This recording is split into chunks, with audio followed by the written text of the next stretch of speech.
Hello, my name is Neil Callahan. I'm your instructor for EDU 145, Child Development 2, and this video serves as part 2 of the Chapter 17 presentation. In this particular video, we'll talk about ethnicity, and then we'll pick up with some other stuff in part 3. So let me get our presentation going here. All right, ethnicity. Now, ethnic diversity, of course, is increasing in America. If you have been living under a rock, then you didn't notice it. But if you've been out in the world and have interacted with people and watched TV and read things, and if you're a social being, then yes, you have noticed that ethnic diversity is increasing in America. That's one of the great things about America. Um, People want to come here, and they want to come here for a reason. It's a good place to be. When we talk about a person's ethnicity, we're talking about a dimension of culture that is based on cultural heritage, nationality characteristics, race, religion, and language. That's what ethnicity is. So when somebody, wants to, learn more about a particular individual's ethnicity, they're trying to learn about their culture. Like if I was trying to learn about Latinos that live in Mexico, then I would want to know, what's their cultural heritage? What are their beliefs? What's their religion? What languages do they speak? What family rituals do they hold important? Those are all dimensions of their ethnicity. It's all part of their culture.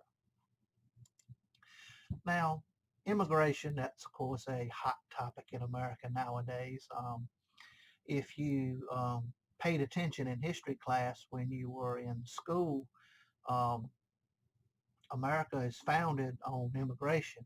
Um, Unless you're a Native American, really none of us are from here, our ancestors anyway.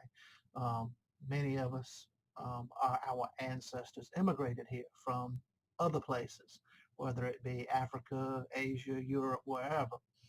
Um, and immigration, has grown this country, and it's part of what has made it great.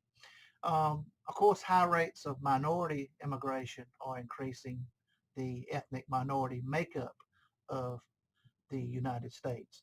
At some point in the future, um, the average American will be able to trace their lineage to Latino roots. So, I mean, our ethnic minority groups are growing in America. So these ethnic minority groups in the future will no longer be minority groups.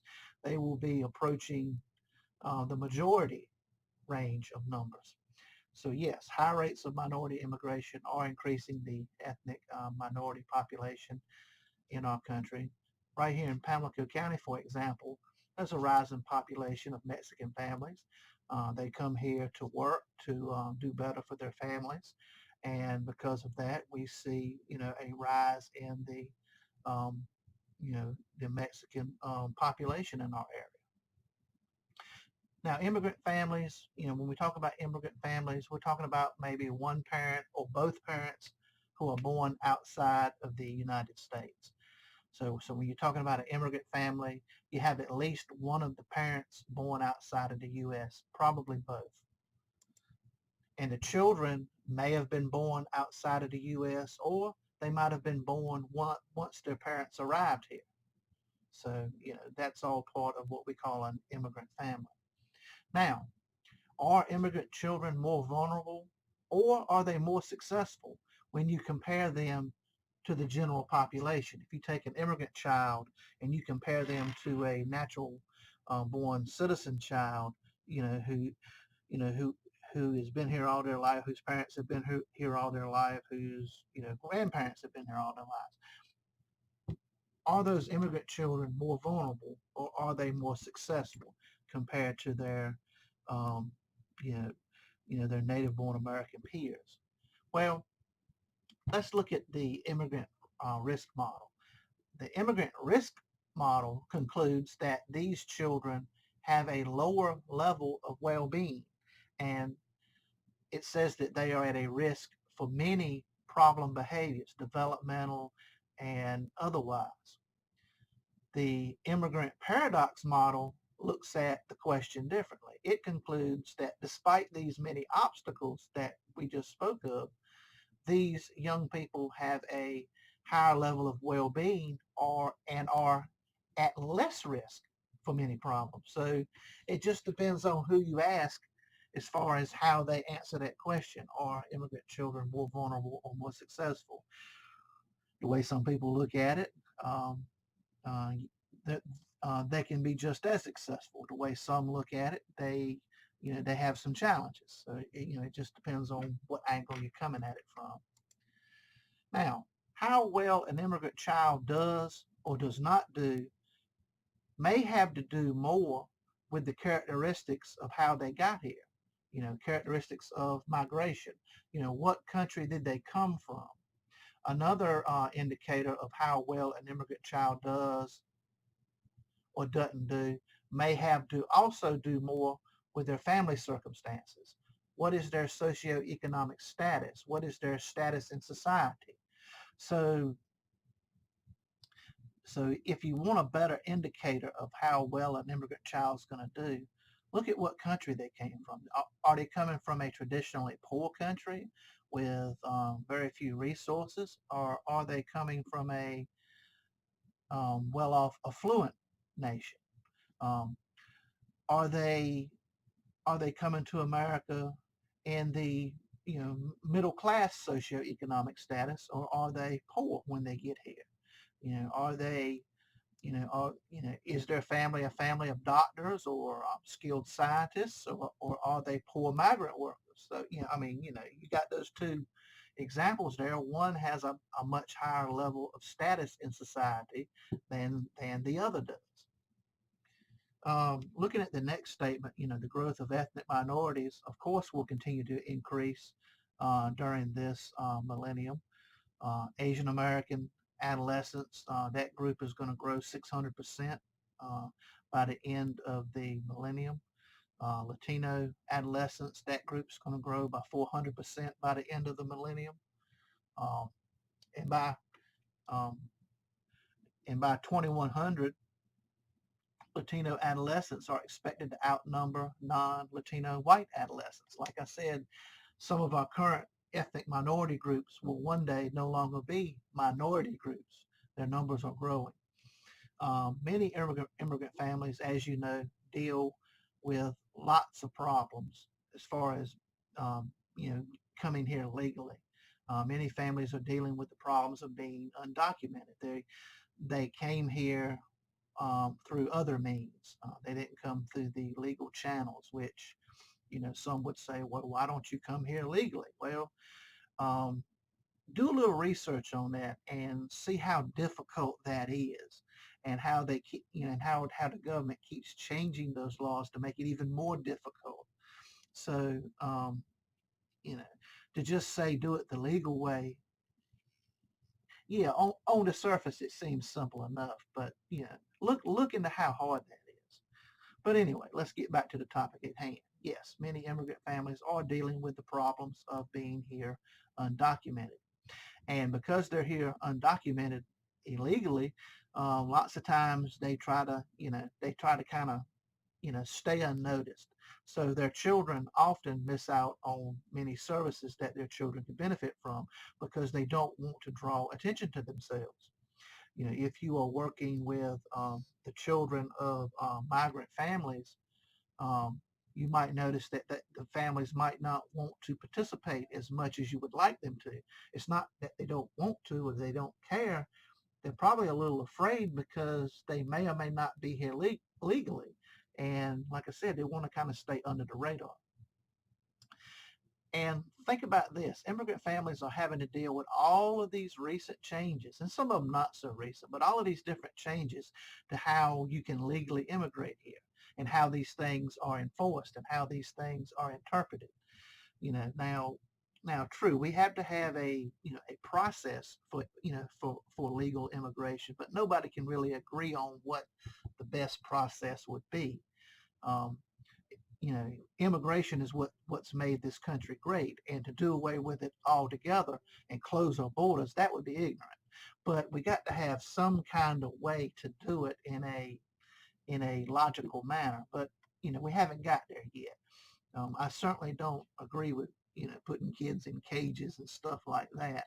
I don't agree with stuff like that. But what to do about the immigration process, that's a long discussion for another day and another class. Um, like I said, there's lots of debate about how we should handle legal immigration. Just cut on the news, read the newspapers. Like I said, as a teacher of child development, as a parent, as a person who values children, I don't like to see images like this. Um, you know, where America was supposed to be a little bit better than this. Um, well, I would hope we would, but we have a long way to go to figure out how to handle what we want to do with immigration. We do need immigration. Like I said, it makes our country great. We're going to talk about that in a minute. Let's look at some immigrant stressors. So if you're dealing with immigrant families, what are some things that they're dealing with? What are some things in their lives that may be causing them stress? Well, they're dealing with language barriers if they do not speak English. They're dealing with the fact that they're dislocated and separated from their support networks. They don't have their immediate family here. Most of their family may be back home in their country of origin. So they don't have that support system anymore. Um, they may be dealing with the dual struggle to preserve their identity and at the same time trying to acculturate. I mean, that's a balancing act. How do I maintain my ethnic background, but also try to blend into my new home? That's a balancing act that can be stressful. And then of course changes in socioeconomic status. Although I would say lots of times the reason immigrants are coming to our country is to do better financially than they were in their country of origin, because lots of times um, the opportunities available to them in their home country to make a living just aren't cutting it. So that's why they come here, to make a better life for their families. Now, many recent immigrants that come to our country nowadays adopt what they call a bicultural orientation. They adopt characteristics from their new home, U.S. culture, that will help them be more successful, but they also maintain their cultural heritage as well. So they learn some of the new and maintain some of the old. So it's a happy medium. And although many immigrant families, adopt these bicultural orientations, the parents of these children still want to promote ethnic pride in their children, because as a Latino parent, you want your child to be a proud Latina, for example. They want to teach their children about their culture so that they know their roots and know where they came from. And they also discuss discrimination and with their children and try to explain to them what they may face. Some ethnic minorities who come to this country have to deal with a certain amount of discrimination. Cut on the TV, read the newspaper, and you'll see all kinds of examples of the different forms of discrimination that ethnic minority groups who are immigrating here have to deal with. Um, some of this discrimination looks eerily a lot like stuff they used to do back in the 20th century when we discriminated against African Americans in a real bad way. It also kind of looks like what we used to do to immigrants when they were first coming to this country in the late 19th century and early 20th century. So we've kind of slid backwards in a little bit. I mean, in a way. Now, many cultures that immigrate to the United States have a much stronger sense of family obligation and duty. Certain cultures around the world, I'm not saying that American culture doesn't have a sense of family obligation and duty. We do, but some cultures, that is, they do it at another level. For example, Mexican American and Asian American, Mexican families and Asian families, they have a really strong sense of family obligation, duty to family, respecting elders, taking care of one another and whatnot.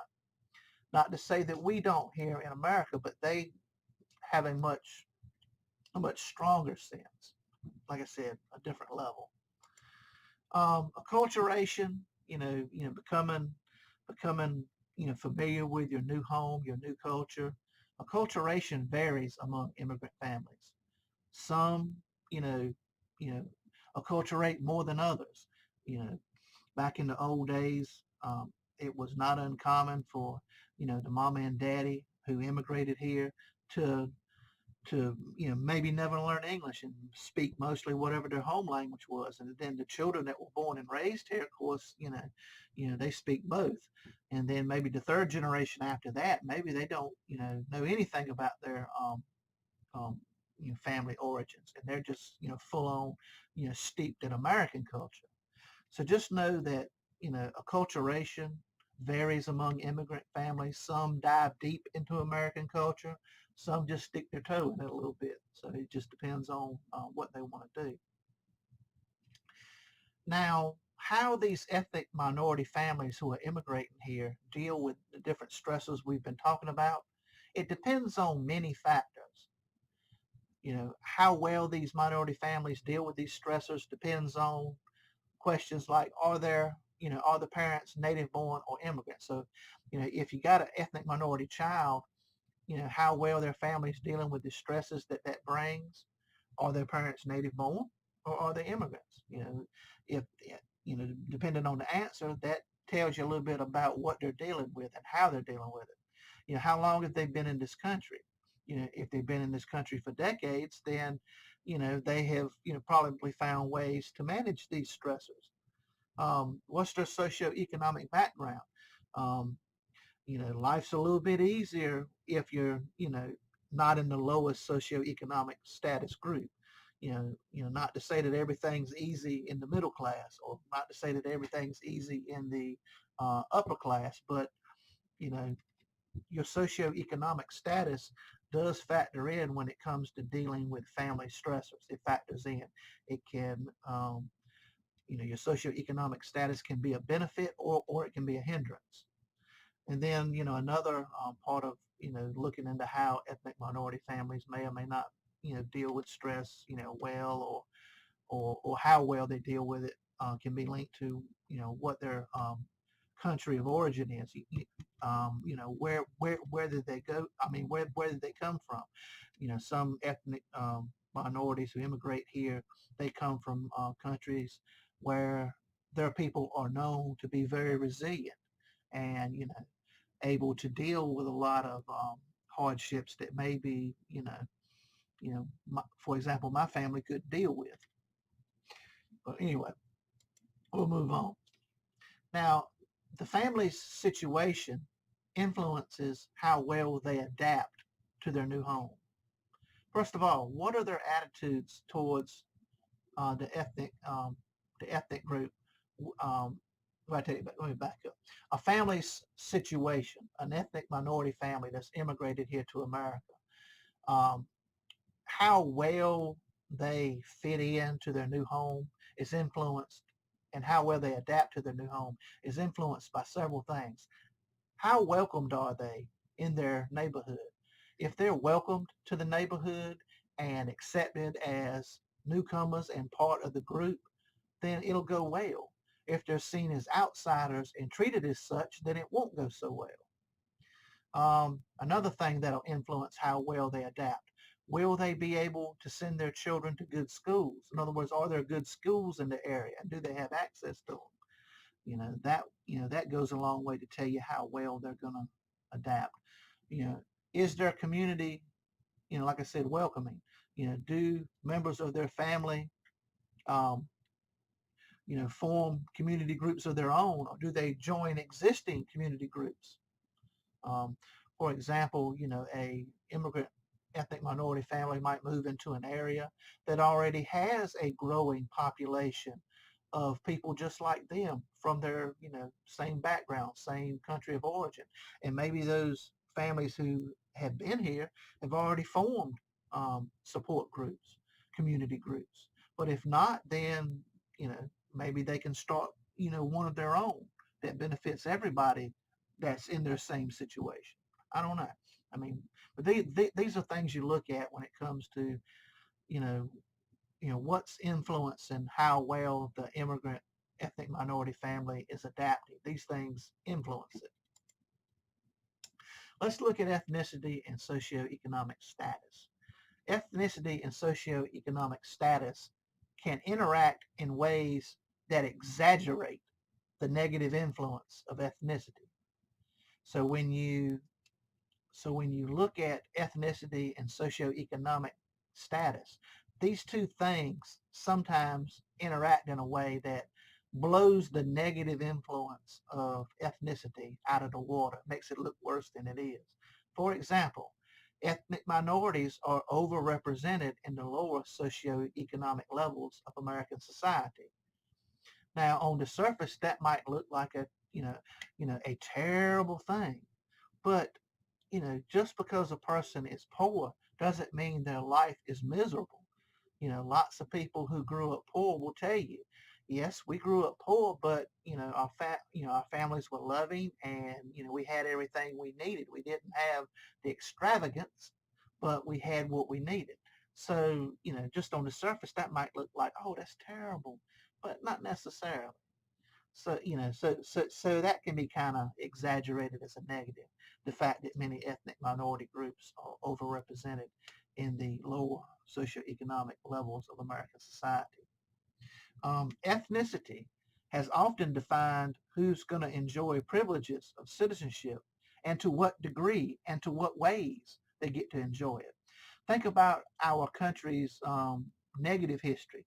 Think about how we treated Native Americans. Think about how we treated African Americans. Based on their ethnicity, their privilege of citizenship was not the same as mine as a white man. Based on the um, Constitution, it should have been, but in reality, it was not. They did not get to live the same American dream I I was able to lead just because of their ethnicity, which is wrong. So yes, ethnicity has often defined in our society who gets to enjoy certain privileges of citizenship and to what degree they get to enjoy it. Yeah. Often in research, only one or the other has been considered. So in research, often they only look at ethnicity or they only look at socioeconomic status. They don't look at the two together, which doesn't make sense. Um, for example, I'll give you an example. When they do studies on self-esteem, when it comes to African American children from low income backgrounds, they compare that with with white children from middle class backgrounds. Of course, there's going to be a big difference because it's comparing apples and oranges, not the same thing. You're comparing an ethnic minority group from a different socioeconomic background to another group from a higher socioeconomic background. You're not gonna, you, your results are not gonna be, you know, right. They're gonna be off. If you really wanted to do the study, right, why not compare the self-esteem of African American children from low income backgrounds with the self-esteem of white children from low income backgrounds and see if that's comparable, you know? Or why not, compare middle class to middle class, you know? I'm sure you would get some different results. And the differences would not be so large and wide. It just makes sense, at least to me anyway. Um, Ethnic minority children from middle class socioeconomic status backgrounds, yes, they have a lot of advantages over their counterparts who are poor. but that doesn't shield them from prejudice and discrimination. You know, they still have to deal with that too. Oh, you're a credit to your people. That's a negative statement. Your people. I mean, think about how that sounds. It doesn't even sound nice. You're a credit to your people. Well, what does that mean? I'm a credit to my people. You know, you know, my people. What does that mean? But anyway, prejudice. Just know this: prejudice and discrimination do not know socioeconomic bounds. Discrimination and prejudice are not exclusive to the poor.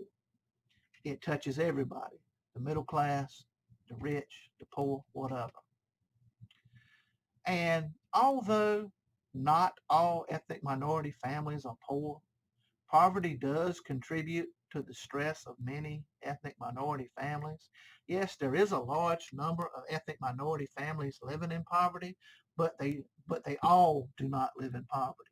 To say that all ethnic minority families live in poverty is a false statement. Many many do, and that does contribute to family stresses, but not all. So just understand that as well. Remember, many ethnic minorities experience the double disadvantage. Think about this. You're an ethnic minority in America, and because of this, you may experience this double disadvantage. You get you get to deal with prejudice, discrimination, and bias, and then if you happen to be poor, you got to deal with that too. So if I'm a poor ethnic minority, I got to deal with the stress and the fact that I'm poor. And then on top of that, I got to deal with prejudice and discrimination and bias, the double, the double disadvantage. So, that's not fair. And I like my little cartoon here because you hear this a lot nowadays, go back to where you came from. Well, guess what? Lots of times when, people are yelling that mess, you see them on TV yelling, go back to where you came from. They're yelling at people who are from here. Anyway, that's an ignorant statement. Think about how the Native American might take that. Hey, you took the words right out of my mouth. You folks go back to where you come from. Because like I said, unless you're a Native American, your ancestors were immigrants of some sort because we all came here from somewhere else. My ancestors were some form of immigrant as well because I don't know that we have any Native American ancestors, although we might have some in the family. I don't know. Got to do one of those genealogy things to find out. Let's look at some differences and diversity. Now, historical, economic, and social experiences produce differences between various minority groups and differences between ethnic minority groups and the majority. In this case, when you talk about the majority group in America, you're talking about Caucasians, white people. So historical, economic, and social experiences produce differences between the various ethnic minorities because there are differences between the different ethnic minorities. You get different types of Latinos, you African Americans, you Asian Americans, whatever. And then you got the differences between the ethnic minorities and the majority of the population, which is, Caucasians. Now, recognizing and respecting differences in ethnicity, that is a very important aspect of getting along with other people in this world. We live in a diverse, multicultural world. The better able we are as humans to take the time to recognize somebody's differences and respect those differences because that's their right. That's part of who they are. A person's ethnicity is part of their um, sense of being and who they are.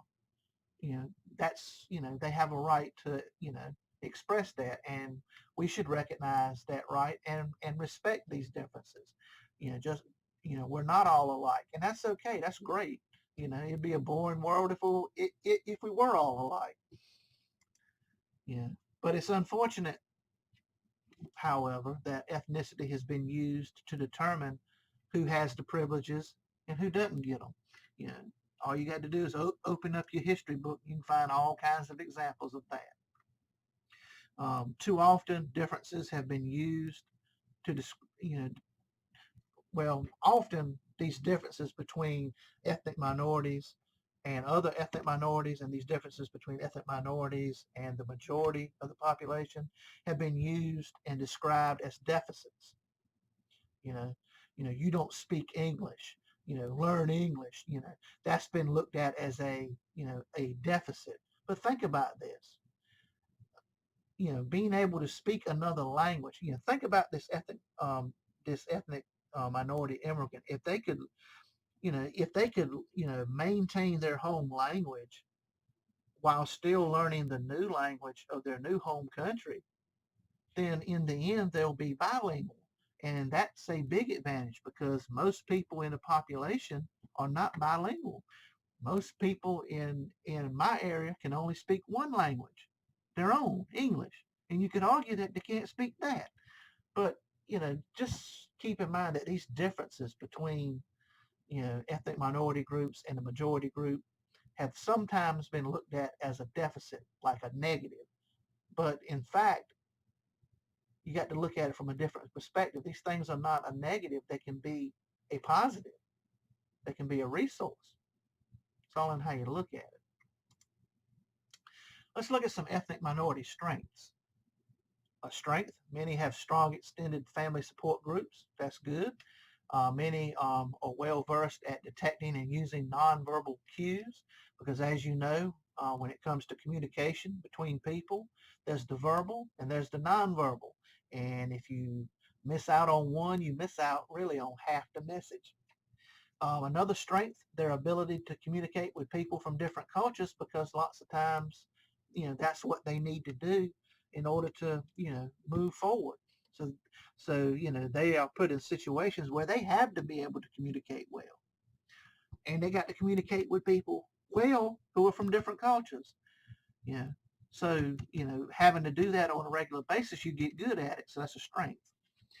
Now, there is considerable diversity within each ethnic group you can come up with. For example, you have Mexicans and you have Cubans. Now, are Mexicans and Cubans the same? No. Mexicans and Cubans share some similarities, sure, but they have some differences. Yes, Mexicans and Cubans are both Latinos, but they come from two different cultures. Okay? You know, and yes, they both speak Spanish, but they probably, from what I've read, they speak different variations of Spanish. The Spanish used in Mexico is not exactly the same as the Spanish used in Cuba. So just understand that there is considerable diversity within ethnic groups. Latinos are an ethnic group, but there are lots of different types of Latinos. Like I said, you got your Mexican Latinos, your Cubans, and peoples from South America and whatnot. So, you got that diversity. And ethnic minority groups are not homogeneous. In other words, they're not all the same. There is considerable diversity within the ethnic group.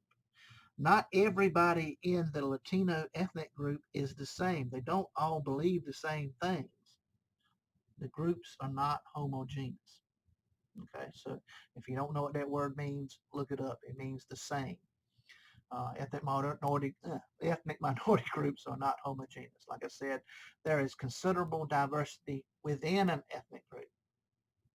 Stereotyping, not a good thing. Stereotyping results when we fail to recognize diversity and variations. When we make the false assumption that everybody who's Native American knows the history of their people, that is a stereotype. They don't necessarily know the ways of their people. Show me how. You know, let's say you got a teacher who says to her Native American students, show me how your people dance at home. And if the kid gets up there and does the whip and nay nay, the teacher might be like, well, that's not what I meant. And what's the teacher doing? She's stereotyping. She assumed, and that's where she messed up, that, you know, they dance in Native American ways, whatever that may be. But, that's not the case. But, she showed her ignorance by stereotyping and not thinking, you know. So don't assume. All right, let's look at prejudice and discrimination. When we say prejudice, we're talking about an unjustified negative attitude towards somebody because of that individual's membership in a group. I could be prejudiced against you because of your ethnic group. I could be prejudiced of you because of your age, your sex, your religion, or any other detectable difference I can find. What prejudice is unjustified negativity towards an individual because they're part of a group, whether they're a female or a Muslim or an Asian or a Mexican or because they part their hair on the left or because they're blonde or whatever. You can be prejudiced against somebody for a number of different reasons. The sad thing about prejudice is a lot of people who are prejudiced against people from a particular group, if you asked them to explain why, some of them probably couldn't even explain it. Well, why do you hate those people? Oh no, just hate them. I mean, that's ignorant. People that I don't like in this life, I don't like them for particular reasons. You know what I mean? I don't just dislike them for no reason, But anyway, but this is what prejudice is.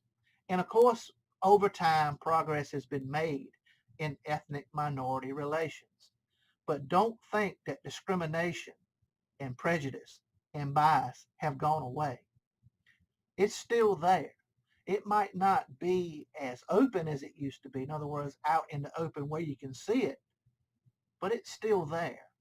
It still exists. So true equality between all ethnicities in our country has not been fully achieved yet.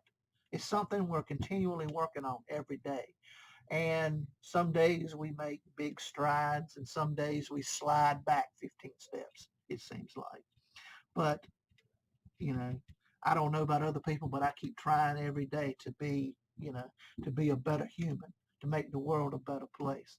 So I'm hoping one day when my grandchildren are born and they get to be my age, that ethnic minority relations are a lot better and we don't see as many examples of discrimination and bias and prejudice anymore. That's my hope anyway. You know, that's my hope. Let's look at some lovely um, American inventions that came courtesy of American immigrants. These are all things that I'm sure you have enjoyed at some point. And guess what? If you're one of these people that don't like immigrants and want immigrants to go home and let's lock up the borders and not let any immigrants into our country, think about all the things we wouldn't have if that had been the policy of America from day one. All of these inventions are things that started right here in America, but they were invented by American immigrants, people born somewhere else that came here, and then they made these things. Blue jeans, I'm sure you like to wear those. Hamburgers, they're tasty, right? An American immigrant invented that. Donuts, you like Krispy Kreme? You like Dunkin' Donuts? Well, you got an American immigrant to thank for that. Do you like beer? Budweiser. American immigrants invented Budweiser right here in good old Missouri. Um, Apple.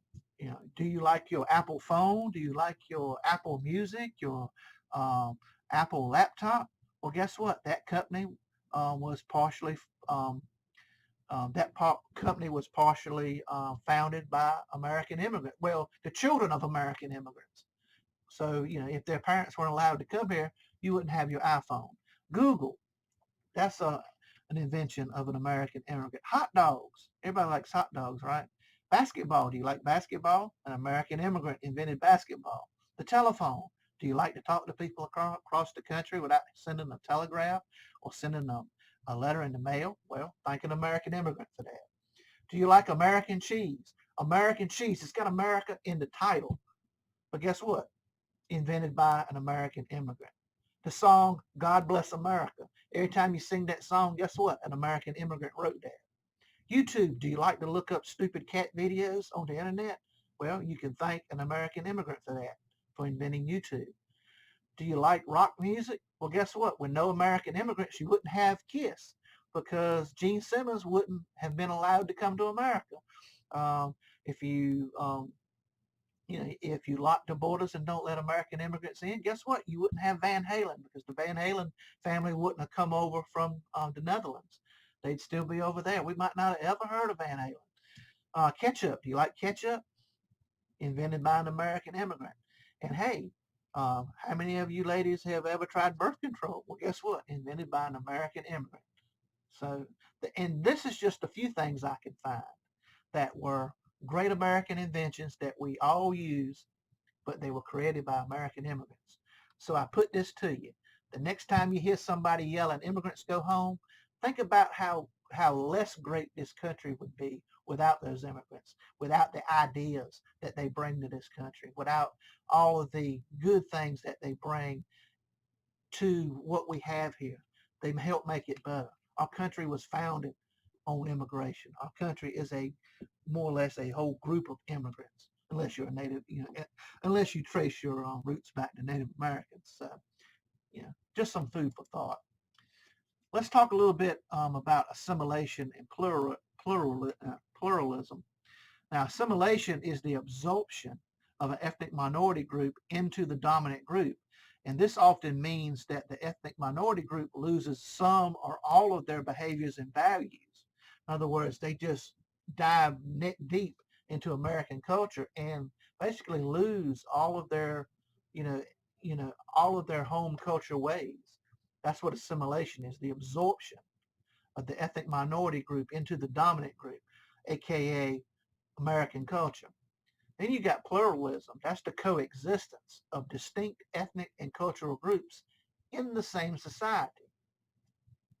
Now, if you go back to the late 19th century, early 20th century, when we had a lot of um, immigration to America from places all over the world, during that time, assimilation was thought to be the best course for American society. In other words, okay, you come to this country, immigrant. When you get here, you need to drop your immigrant ways and you need to become American. You need to speak American. You need to do things American way. That sort of stuff. But over time, assimilation has not been thought of as the um, has not been thought of as the best course for American society. Pluralism is increasingly being advocated. You can be an American and you can also be an African American. You can be an American but also be a Native American. You can be an American and also be an Asian American. You don't have to lose your sense of who you are ethnically, culturally, to be an American. You can be both, you know, because we are a nation of blended cultures. America has been a great receiver of ethnic immigrants. You know, the Statue of Liberty, she sits there in New York City. Many an immigrant, when they came to this country years ago, rode right past her. You know, if you got great grandparents still alive and maybe they came to our country that way, they can tell you about it. I'm hoping America stays this way. I'm hoping we stay a great receiver of ethnic immigrants because they bring a lot to our society, a lot of benefits. And you may remember this term from grade school when you studied social studies and history and whatnot. They used to talk about America as a great melting pot. That's what they would always say when they talked about immigration and whatnot. Well, to be a melting pot means that, you drop all of your home ways and become like everybody else, a quote unquote American. Well, the idea of the melting pot is no more. Think of America now instead of thinking of America as a melting pot. Think of America as a patchwork quilt. And if you ever seen a patchwork quilt, there's a little bit of everything in there. And each one of these little things that make up the patchwork quilt, each one of those things makes up America. They're different, but they got some similarities as well. And they all come together to form the whole. So patchwork quilt, no longer a melting pot. Something to think about. All right, this is going to end our presentation. This will end chapter 17, part 2. Chapter 17, part 3 will be on the next video, and in that video we'll talk about social media, cell phones, and gaming. The textbook talks about television violence, but My children and a lot of children don't watch a whole lot of TV anymore. They're on that phone. They're on that computer. They're into social media, Instagram, Snapchat, Twitter, stuff like that. They're into online gaming and whatnot. So I didn't think it was very pertinent to talk about, children and their TV watching habits. Because, like I said, my children don't watch TV very. I mean, they watch it very seldom. So anyway, we'll continue this presentation in the next video. Oops, let me end the show. All right, and stop.